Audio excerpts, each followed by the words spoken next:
సాక్షిగా నేను మీకు ఒక మాట ఇస్తున్నాను. ముఖ్యమంత్రి గారిని, ప్రభుత్వాన్ని, అధికారులందరినీ కూడా అన్ని రకాలుగా సంప్రదించి విజ్ఞప్తి చేసి ఒప్పించి 18 మాసాల లోపు ఈరోజు శంకుస్థాపన చేసుకున్న అన్ని పనులకు కూడా పూర్తి చేసి ప్రారంభోత్సవం చేయించే బాధ్యత నాది అని చెప్పి నేను ఈ సందర్భంగా తెలియజేస్తున్నా. మీ నమ్మకాన్ని వమ్ము చేయకుండా, మీ విశ్వాసాన్ని వమ్ము చేయకుండా వచ్చే రోజుల్లో కూడా మరిన్ని అభివృద్ధి కార్యక్రమాలు మనం చేపడదాం. నేను గౌరవ ముఖ్యమంత్రి గారికి ఇక్కడ రాజకీయాలు కాకుండా అభివృద్ధి విషయాలే మాట్లాడాలని అనుకుంటున్నాను. నా నియోజకవర్గంలో షెడ్యూల్ కులాలు, షెడ్యూల్ తెగలు, బలహీన వర్గాల వారు ఎక్కువగా ఉన్నారు. మాకు 3500 ఇందిరమ్మ ఇండ్లు వచ్చాయి.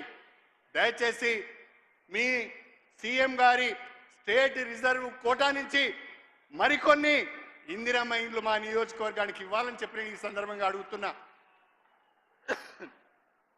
స్టేషన్ గన్పూర్ గ్రామ పంచాయతీ చాగల్ మరియు శివునిపల్లి కలుపుకొని మున్సిపాలిటీగా అభివృద్ధి చేసుకున్నాం. ఈరోజు ముఖ్యమంత్రి గారు లాంఛనంగా దాన్ని ప్రారంభించారు. కానీ ఈ 3 గ్రామాలు మున్సిపాలిటీగా ఏర్పడినాయి. దాదాపు 20,000 జనాభా ఉంది. ఇది నియోజకవర్గ కేంద్రం. ఈ మున్సిపాలిటీకి నిధులు కావాలి. స్పెషల్ డెవలప్మెంట్ ఫండ్ కింద కానీ, మున్సిపల్ అడ్మినిస్ట్రేషన్ శాఖ ద్వారా కానీ మాకు నిధులు ఇవ్వాలని చెప్పి ముఖ్యమంత్రి గారిని కోరుతున్నా. అదేవిధంగా స్టేషన్ గన్పూర్ నియోజకవర్గంలో 15 సంవత్సరాలుగా ఏ రకమైన అభివృద్ధి జరగలేదు.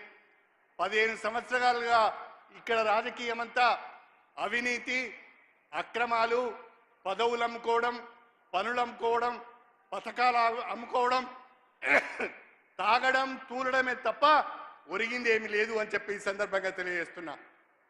అందుకే నేను మీకు విజ్ఞప్తి చేస్తున్నా. చాలా గ్రామాలలో చాలా పనులు ఉన్నాయి. సీసీ రోడ్లు కావాలి, సైడ్ డ్రైన్స్ కావాలి, గ్రామాలకు రోడ్లు కావాలి, స్కూల్ బిల్డింగ్స్ సరిగా లేవు. దయచేసి మాకు మా నియోజకవర్గానికి స్పెషల్ డెవలప్మెంట్ ఫండ్ ద్వారా కొన్ని నిధులు ఇవ్వాలని చెప్పి కూడా నేను ఈ సందర్భంగా కోరుతున్నా. అదేవిధంగా